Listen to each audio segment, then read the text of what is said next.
Jessica Crow. I'm the founder of Apogee and the host of Change Leader Insights. And I'm so excited because today I have here with me Julie Lee. Julie is a keynote speaker. She's the head speaking coach for The Relevant Speaker. She's a podcast host. She's the author of two books, one being a children's book, one being called I See You: How Compassion and Connection Save Lives. And I'm so excited to have her here today because what she and I are going to talk about is something that resonates with me deeply. And I can't wait for this conversation. Julie, do you mind just sharing a little bit about yourself and then how you sort of got into this space of talking about leadership, mental health, the importance of connection? You've got a speaking, you talk a lot about the connected leader. And so I just love to learn more and share with the audience, about you, and then how you kind of landed where you're at and the importance of being a connected leader. Yeah, absolutely. And thanks for having me on the podcast. It's an honor to be here. Definitely. Got into this space kind of a different way. I guess all speakers have their own story of how they get into it. I think most of us don't. That's not really what we dream of being as a kid. I don't know. Maybe there's some kids out there that do. But for me, I was in a really toxic work environment actually Mhm. when I was 21, and my mental health completely fell apart. I found myself in the bathroom stall experiencing my first panic attack as I had just worked myself into the ground trying to get a leader to like me that I could not seem to measure up to their expectations. And I had a different leader that really stepped in and humanized the situation for me. I went from, like losing confidence to tie my own shoes. I was not keeping food down. I was not sleeping. I Mhm. really mentally broke in this work culture, and specifically under this leadership. And I was able to be successful as I had that leader step in. And I remember specifically a voicemail she left me after a day that felt like a failure and I'd left early. I remember the voicemail and it said, "Julie, we are going to get you back on your feet. We're going to do this 1 day, 1 hour, 1 minute at a time if we have to, but we're going to get you back." And Wow. that experience really changed how I viewed leadership and influence in general. And from there, I started a podcast, just like yours, called ICU. And that then led to a book contract for the book you mentioned, I See You: How Compassion and Connection Save Lives. And that led to more and more speaking outside of my home. It's always fun to podcast, but it's even Yeah. better for, I don't know, for someone like me. I love being with a live audience. And at first, the podcast was really highlighting stories of when people felt seen in all walks of life, when tragedy struck or when things got difficult, and the way that people being willing and ready to lean into the uncomfortable, to say Mhm. something, to be there, to touch the shoulder, to make eye contact during really challenging times, how that saved and transformed the experience in their life. And then from there, I really grew to have a path. I started speaking in education. My degree and my background is I actually was a second grade teacher, so Yeah. very different. And so I started speaking to kids, and it was like the more I spoke to kids and then to teenagers, I would do assemblies. I really realized, as much as I want to help these kids and speakers have a place for kids, absolutely, I felt discouraged as they would come and hug me and talk to me afterwards Mhm. because I just felt like I have 1 hour with these kids. The Mhm. people who are the people that have the The most time with them. Yeah. time on their side to develop these kids. And I thought, those are really the teachers and the parents. And so that then changed my focus into working with adults. Yeah. And so I focused a lot on education and administration. And that then led to also to corporate, which has been a really neat thing. It's been fun as I published an ICU message for kids. You Yeah. mentioned the children's book. It's called Broccoli Punzel, A Girl with Extraordinary Hair. It's pretty fun. And it's really been fun to speak at corporate events and have like CEOs come and buy just as many copies of the kids book as the self-help leadership book, Yeah. just because I mean we're grandparents, we're parents, we're neighbors, and we want this next generation to lead out well, to lead out with compassion, to value human connection both in our homes and in our workplace. So that's been a neat thing I to love that watch, story. to Yeah. see that, heart really come out in those audiences. So, yeah, I love what I do. I love and as you mentioned, I also am head of coaching at a coaching program I actually went through about 3 years ago. Under my speaking coach was Ty Bennett, who's a very successful leadership speaker and writer, and that program was so helpful for me as I was already keynoting, but needed to understand the market better in the industry. And they then brought me on as partner and head of coaching at Relevant Speakers. I love helping other people build their speaking business the way it's benefited me and my kids.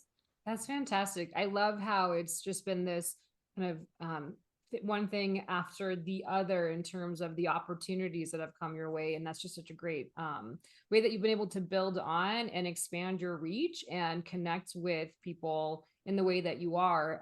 Especially, I love how you mentioned that who the captive audience, right? Parents and teachers have kids as a captive audience. That's why I care a lot about the corporate space too, because the leaders and organizations, their captive audience is their employees. And so who better to teach and train on this topic, not only because of the positive or negative influence they could have on their employees and colleagues, but because of we spend so much of our time at work, and having a place that is fulfilling and positive not only makes for so much better experience, but also contributes to higher organizational performance. And the adaptability, thinking in the context of change, the adaptability and the resilience of the people that work there, because change is happening all the time within organizations. It's how the strategy is getting executed.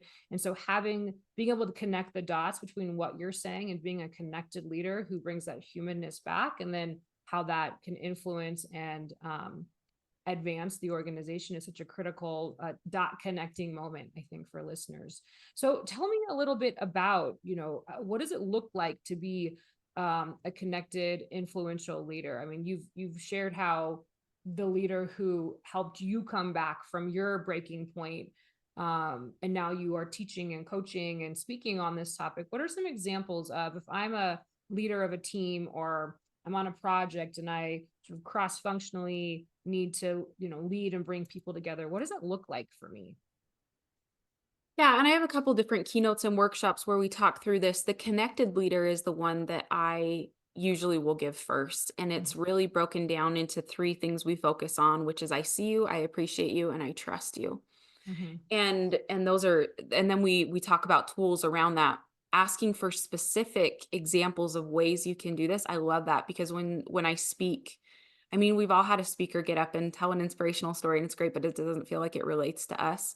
Mm-hmm. Uh, some of the most Maybe I'll share some of the tools that I've seen be the most impactful for leaders. A big one is under the pillar of I trust you. And we talk a lot about how often leaders struggle to ask for help from their Mm-hmm. people. Mm-hmm. And we can tie this into, because I know you're big on change and resilience and adaptability, which I am too, and the way that human connection plays a role in that and helps soften the blows of big change and transition. Mm-hmm. For leaders, so often, like I said, we have this front where we want to have the answers, and we're Mm-hmm. so quick, I think, often to be really willing to accept, or sorry, to give help. Mm-hmm. And it is harder to accept and ask for help from our people. And the problem with that is it really hurts trust between the leader and their people. Mm-hmm. The example I'll sometimes use is, I mean, it's like the leader that says, yeah, like mental health is a priority at this organization. We've gone through a lot of change. You've been through a lot. Your family's been through a lot. Absolutely, you should use your time off and your vacation days, take a mental health day, all of that. And they never do it for themselves. Mm-hmm. Mm-hmm. So It's modeling those behaviors is an important way to, huge. yeah, to not Modeling, and only it gives show it, silent yeah, permission for yeah, everyone else that yeah. that you mean it, because if you don't practice what you preach, it's really hard to trust that it really is okay for me to take time. Uh, an example I think of a lot is, I remember I was at a speaking gig and I had a neighbor watching my kids. And I remember I came home And I just said to this neighbor, "Hey, I'd love to repay the favor sometime." Not like a tit for tat situation, but just, "Hey, I'd love to take your kids off your hands sometimes. You can go do whatever you need to if you need to go work, if whatever it is." And the response she gave to me, maybe you could put yourself in my shoes for a second, is, "I could never ask you to do that. I wouldn't want to be a burden." Oh, wow. After she's like just watched your kids, like that just shows where her mindset is. Wow. Yeah. And often when I'll share that story, there's like an audible gasp in the audience. And I'm like, "Put yourself in my shoes." How often do we talk that way though? And as Mm-hmm. leaders, when we talk about it, like, "Oh, no, no, no, no, like I can't ask you for help because I'm supposed to be the leader. I'm supposed to have it all together." Mm-hmm. Well, that really messes with the trust then of that you somewhere in you see asking for help as weakness. And therefore, Mm-hmm. how are your people going to be more willing to take risks and need help and be more innovative when they see that needing help is a problem? Or and I just think that's one I shared that I think a lot of times we don't think about as Yeah. leaders, that I've seen really impact trust for positive and negative ways between leaders and their people, is be willing to ask your people for help, show them that asking for help is a positive strength, is a good thing. Yeah. And as you were saying that, it got me thinking about how there's a difference between asking for help and delegating the work, right? Because when you're delegating, you're getting helped in some way because your team is doing the work that needs to be done, and that's helpful and required. But what you're describing is something different and maybe deeper, where it's creating a level of vulnerability and making it safe to be like, I'm struggling here, or I need help here, or I don't know how to do these things, and creating space for that versus I know everything and here's the work that needs to get done. So that feels very different. And I'm wondering if that distinction, if you're if that is true, if that's how you're thinking about it too, based on what you just described. Yeah, absolutely. And I Yeah. think if I can, as it relates to change, Mm-hmm. I love the idea of a car. I think we talked about this before, Mm-hmm. where a car, it has, and I'm not a mechanic, okay? I'm a speaker, former educator, now writer and speaker. But a car, it has suspension. It has some padding with the brakes. It has, so that when it goes over a speed bump, Mm-hmm. it doesn't feel like so jarring, right? I Mm-hmm. think about this trust we talk about, and building this human connection between the leader and the people. Really, you're making investments so that when change does happen, when there is a big transition in leadership, in the way things are done, in the business model, that's like a vulnerable time for everyone. But if you've built this relationship where there's a suspension there to keep the bump from feeling quite so hard, Mm-hmm. people are able to adapt and be resilient so much more easily because there's this thing that's constant. There's this relationship and this trust there that's constant. You're a leader that makes me feel seen, that makes me feel appreciated, that I feel like trusts me with their own vulnerability, their own need for help. That, like, a relationship like that can withstand a lot of bumps, a lot of change. It's a very resilient relationship, but without that certainty, change can feel a lot more threatening, a lot more Yeah. scary. And I think you see people act out more, and they just don't have as solid a performance at work, as well as their mental health hurting, which is Yeah. a Yeah. priority to me as well. When I speak, I mean, really the focus is improving not just mental health at work, but their overall performance. Because we know when our mental health is stronger, we just Yeah. perform completely differently, you know? Yep. And that trust is so important too, because when things are changing, there's a loss of control, or feeling like you don't have control, and knowing that your boss or your leadership team has your back, and is there with you going over those bumps, that can absolutely, I agree with what you're saying, make the bumps less impactful and easier to navigate. What about there were the two other pillars, the I see you, and what was the other one? I appreciate you. I Mhm. appreciate you. Tell us a little bit about those, and maybe some tips on what leaders can leverage there, especially as it relates to helping themselves or others navigate change in the workplace, or even I'm sure these all apply to personal life as well, but um, Yeah, truth is truth, right? totally. Truth is truth. Yeah. So, pillar one, I see you. We talk about when you see me, when you make me feel seen as human and not just a number. When you see me, I want to follow you. Hmm.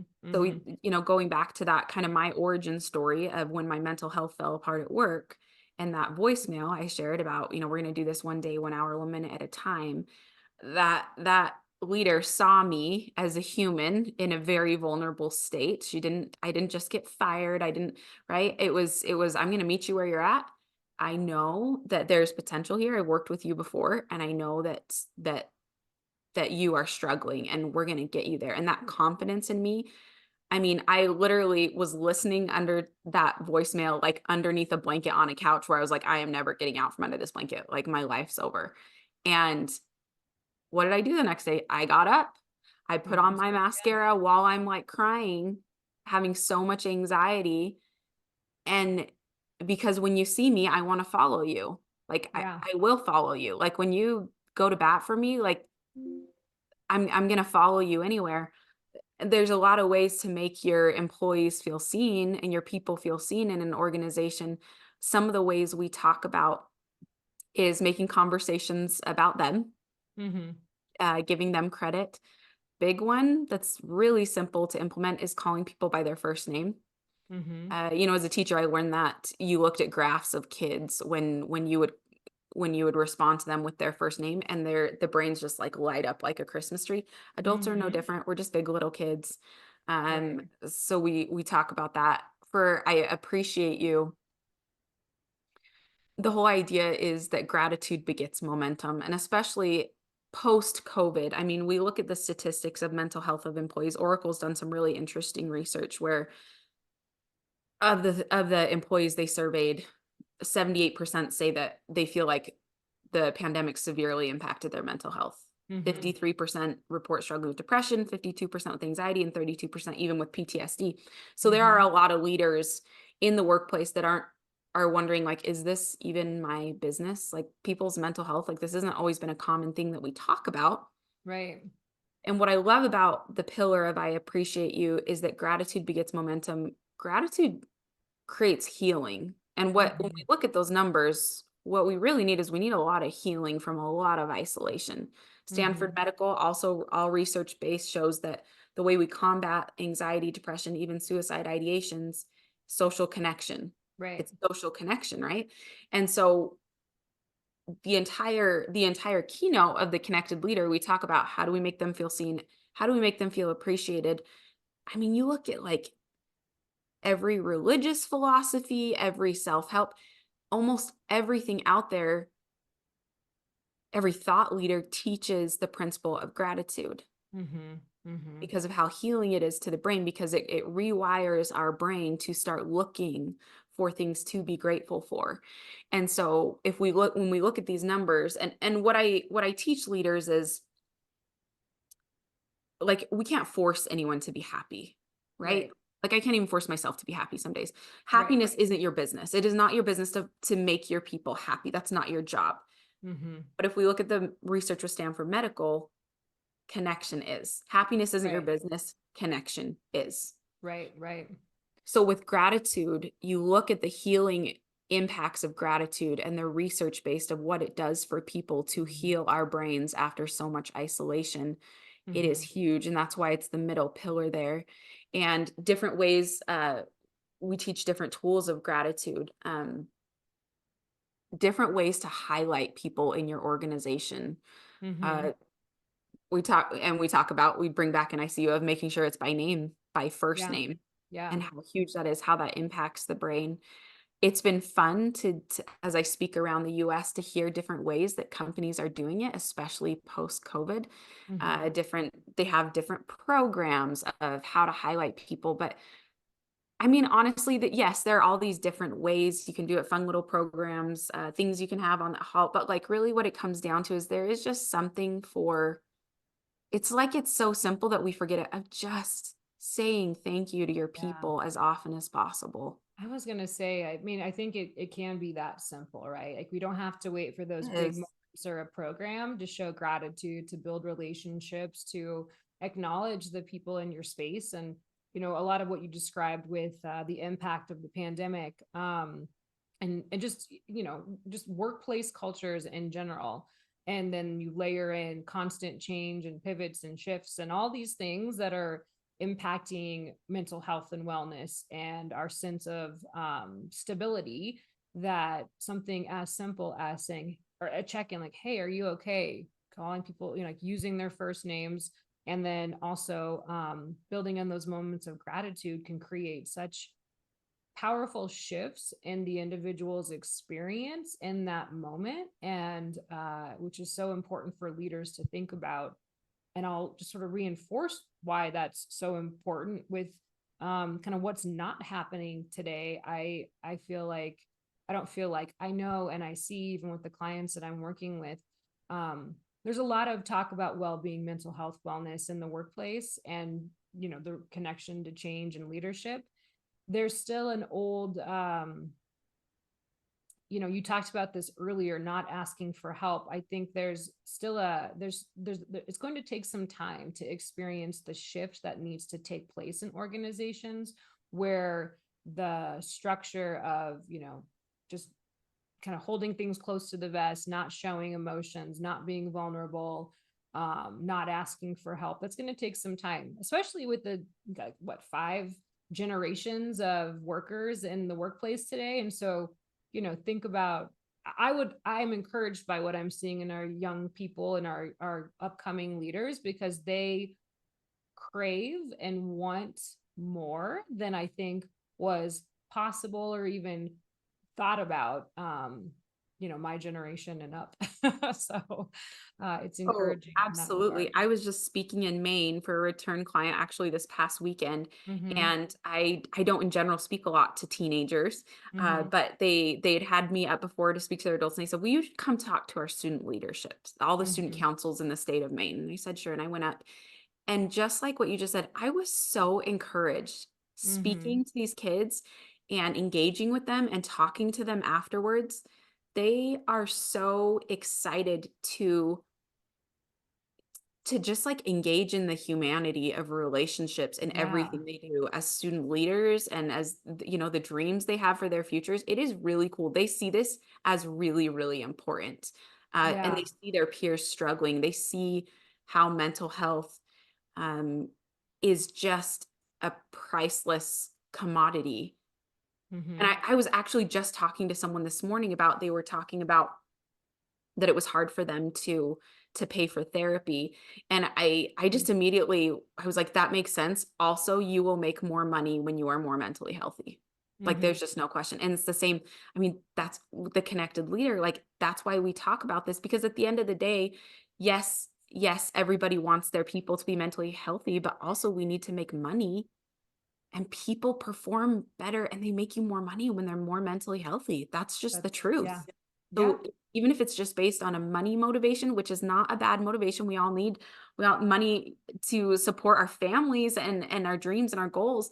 Like, it's for that too. That is the outcome that we're looking for and that we see, is when people are more connected, they perform at a higher level. Yeah. Yeah. Mm.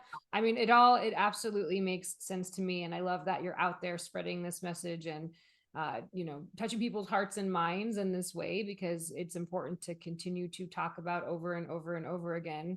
So we can start to see those shifts, because, like I said earlier, we spend so much of our times at work working. And so what a great opportunity to invest in talent in this way, and do what we can to care for the whole person, which includes their mental health, because we know there's a significant ROI, not just financially, but in their adaptability and all the things that they need to be resilient, adaptable, Mhm. creative, open-minded. Those things come from being in a healthy mental state, and that supports organizations to continue to change and grow. So really important message.